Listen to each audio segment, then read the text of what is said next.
Okay, so section 2.5 is on using the sine and cosine ratios to calculate lengths or find missing side lengths in a right triangle. So first of all, you need to look at your triangle and see what sides or what information you've been given.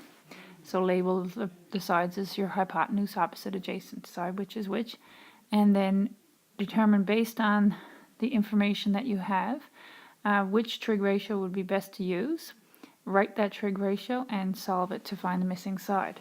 It's important again to make sure that your calculator is in degree mode, because all the measurements, all the angle measurements that you're going to be given in the examples that are going to follow will have angles given in degree measures. So you have to make sure your calculator is in degree mode, or else you will not be getting the correct answers. So example 1, we're going to be finding the value of x in each triangle.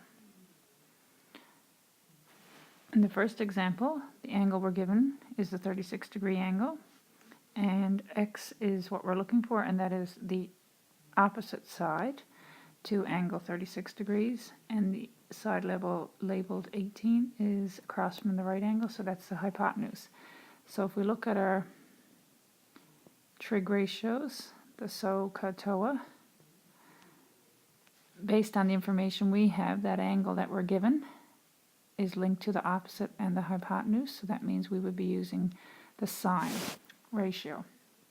So sine of the given angle, 36, is the opposite, which is x, over the hypotenuse, which is 18. So then we would write that over 1 equal to x over 18, and then we can cross multiply. Very similar to what we did with the trig ratio examples back a couple of sections.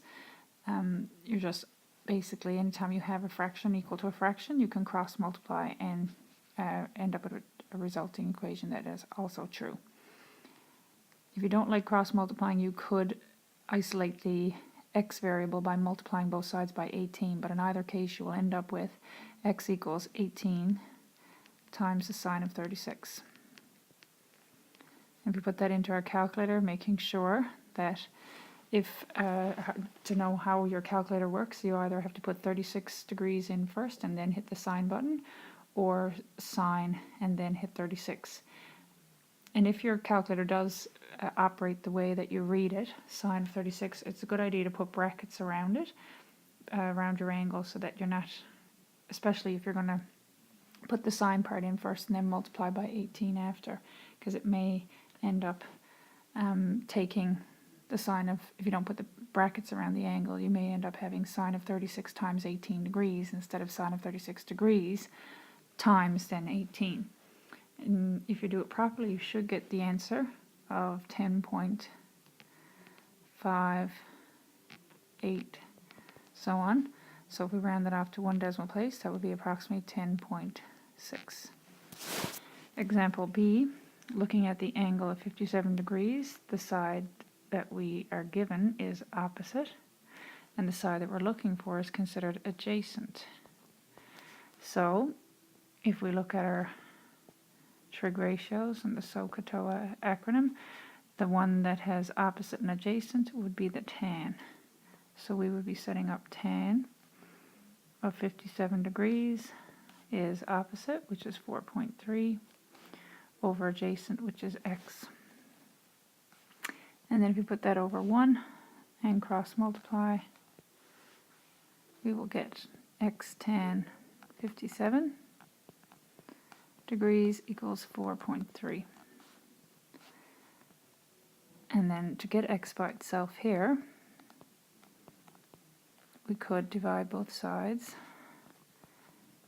by tan of 57, so that the x is isolated, and that will give us x is 4.3 divided by tan of 57, which gives you 2.79. More digits than that, but that was our first couple. So if we're rounding to the nearest tenth, that would become 2.8. Example 2 asks you to find and correct the error and determine how do you know that 6.8 centimeters must be incorrect. So if we look at the information that we have, The x is actually the hypotenuse of this triangle, and the 16 is adjacent to the angle of 25 degrees that we're given. So if we were looking at which trig ratio is the best one to use here, we would go, or should go, with cosine, because we have the adjacent and the hypotenuse. So there's our error. Instead of using cosine, this person has incorrectly used sine. So we would have our correct trig ratio would be cos of 25 degrees is adjacent, which is 16, over the hypotenuse, which is x. And then if we cross multiply, put that over 1 and cross multiply, we get x times cosine of 25 equals 16. And then we need to isolate the x, so we're going to get rid of that cos of 25 by dividing the cos 25 out of both sides of the equation.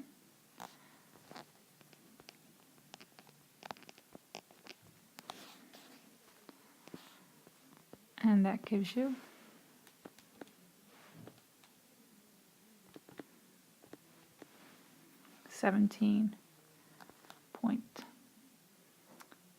.654, so on. So we're rounding it to the nearest, or to the nearest tenth, it would be 17.7 centimeters, which sounds a bit more reasonable because this x is the hypotenuse, and we know that 6.8 could not be correct because the original answer is 6.8, because the hypotenuse should be the largest side in the triangle, and if it was 6.8 it wouldn't be the largest side.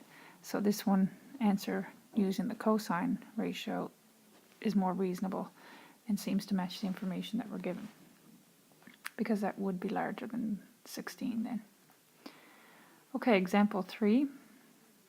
At a distance of 22 feet from a tree, the angle of elevation to the top of the tree is 35 degrees. So that means from here, the distance is 22 feet.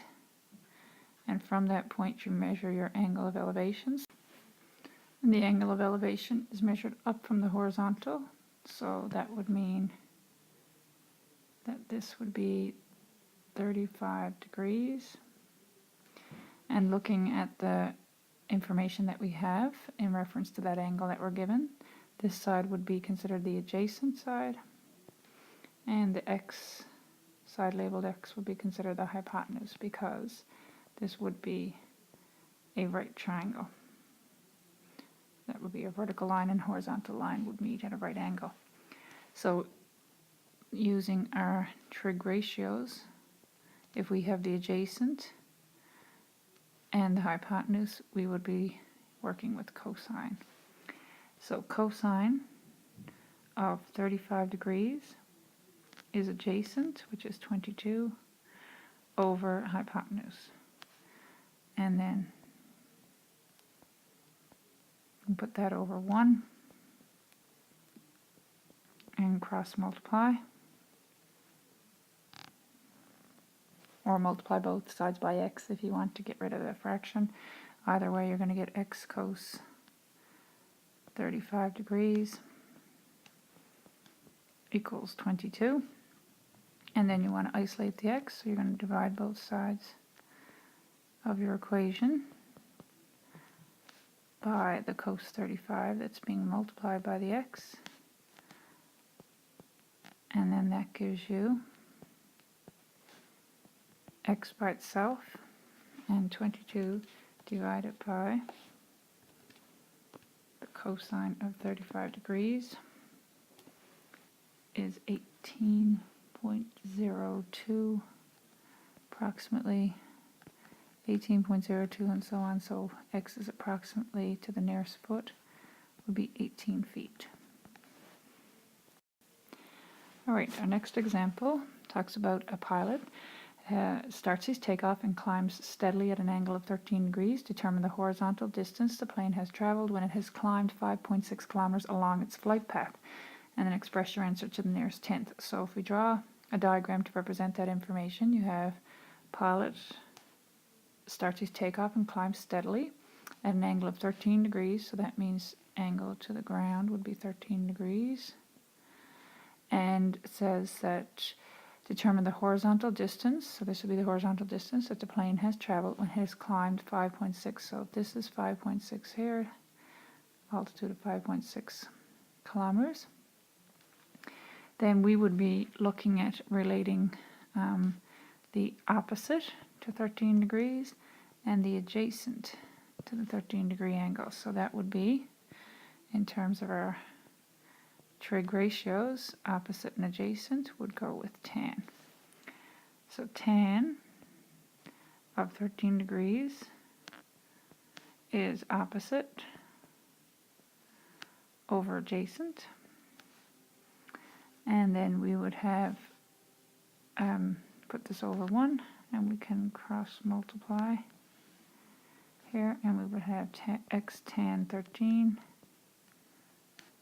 equals 5.6. And again, we want to isolate the x, so we're going to take both sides of that equation and divide by tan 13.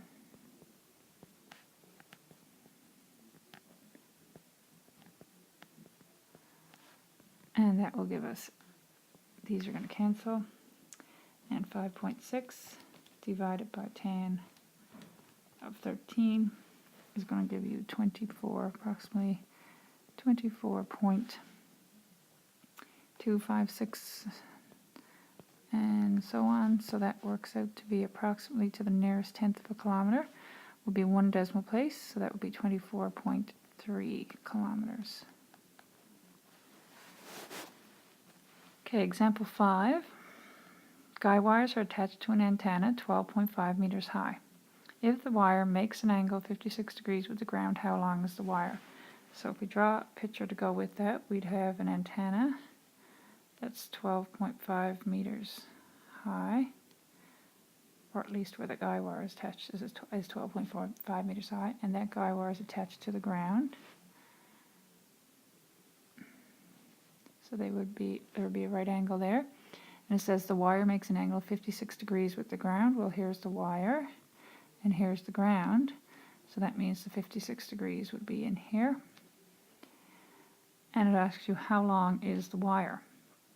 So that would be our x. So looking at the information that you have to relate there, in terms of that angle of 56 degrees, this would be the opposite. And x would be considered the hypotenuse. So opposite and hypotenuse, you look at 3 trig ratios. Opposite and hypotenuse go with sine.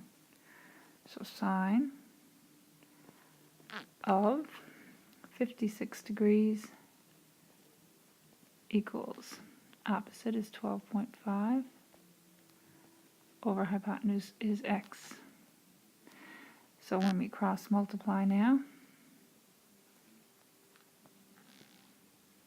again, the x is in the bottom, so when you multiply, you're going to get x sine 56 equals 12.5 times 1, which is just 12.5. And then we want to divide both sides by the sine of 56.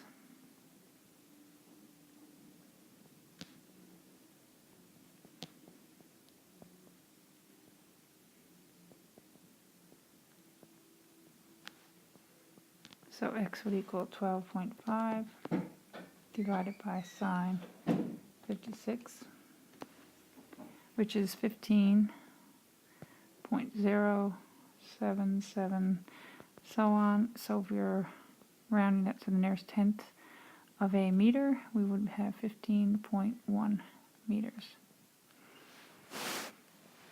Example 6, a zip line is to be set up from a tree to the ground in the Sharp family's backyard to prevent people from zipping down too quickly. The line should form an angle of 35 degrees with the ground. To the nearest meter, how long could the zip line be if it is anchored 28 meters from the base of the tree? So here's a tree. We'll use this to represent the tree. And it says zip line is to be set up to prevent people from zipping down too quickly. The line should form an angle of 35 degrees with the ground. So if the zip line is attached to the ground, that angle should be 35 degrees for the zip line and the ground, between the zip line and the ground. And it says how long, to the nearest meter, how long can the zip line be? So that's the zip line. If it is anchored 28 meters from the base of the tree. So if this is our tree over here. So this would be tree. So this would be 28 meters here, because you anchor the zip line 28 meters from the base of the tree. So based on that information, if we look at this angle, the given angle of 35 degrees, this is the hypotenuse of that triangle, because this would be the right angle here, and this would be the adjacent side, the 28. So if we're looking at the trig ratios, again, adjacent and hypotenuse would go with cosine. So we would be setting up cos of 35 degrees equals to 28, over x, and so then this times this, x times the cosine of 35 equals 28. And then if we want to isolate the x, we need to take that equation and divide both sides by the cosine of 35.